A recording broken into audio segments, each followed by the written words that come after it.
Assalamualaikum warahmatullahi wabarakatuh. Nah, di sini kita akan bahas seputar FinPlus ya. Jadi kalau kita gagal di FinPlus, apa sih dampak dari resikonya update yang terbaru di tahun 2025? Nah, di sini bisa kita cek di sini FinPlus ya. Nah, kita cari seperti ini. Jadi FinPlus ini merupakan sebuah pinjaman online yang tentunya ya itu sama saja ya buat teman-teman semua. Jadi di sini ketika kita gagal, baik apa sih dampak dan juga resikonya. Nah, jika kita cek di sini itu sudah terdaftar di OJK, teman-teman ya. Jadi kalau sudah terdaftar di OJK ya otomatis untuk data-data kita itu pasti akan aman ya, karena di sini kan tetap mengikuti aturan-aturan dari Otoritas Jasa Keuangan ya. Nah, di sini teman-teman bisa cek di sini manfaat ekonomi minimum 15% harian 0,04%. Nah, jadi di sini tuh banyak sekali pertanyaan seputar dari FinPlus ini. Ketika kita telat bayar ataupun gagal bayar, apa sih dampak resikonya?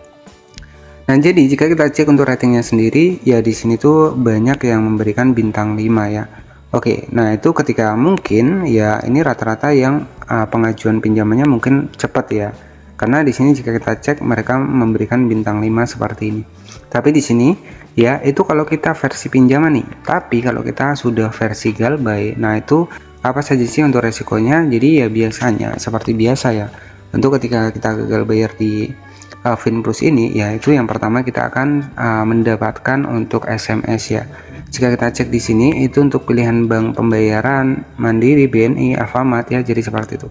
Nah, jadi dampak dari resiko ketika kita telat bayar di FinPlus ya, updatean di tahun 2025 ini ya sesuai dengan teman-teman yang lain, yaitu biasanya kita sering di telepon ya. Jadi sering ditelepon ataupun di SMS ataupun di WhatsApp ya, memberitahukan tentang keterlambatan dari angsuran kita. Nah, biasanya seperti itu teman-teman ya. Kalau untuk masalah di lapangan mungkin ini random ya teman-teman, ini tergantung juga dari pinjaman sahabat semua. Jadi kalau pinjamannya besar ya itu bisa jadi ya, karena kan versinya kan random ya. Jadi yang namanya di lapangan ini terkadang juga ya, ini kan regulasi dari perusahaannya sendiri ya. Mungkin kalau pinjaman besar bisa jadi didatangi untuk DC lapangan ya. Tapi kalau pinjaman kecil ya mungkin sering ditelepon ataupun di SMS ya.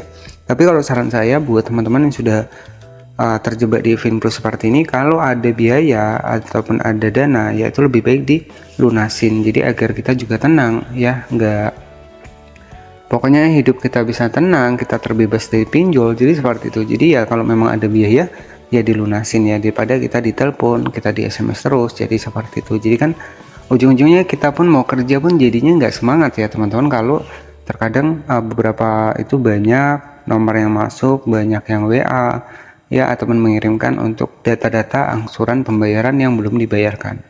Nah, jadi seperti itu. Jadi saran saya yang belum pernah pinjam, dipikir terlebih dahulu ketika meminjam, dan yang sudah pinjam usahakan kalau memang ada biaya mending dilunasin ya, dan juga hindari saja teman-teman, jangan sampai kita terjebak lagi di pinjol. Jadi seperti itu saja yang bisa saya sampaikan. Terima kasih dan selamat sore.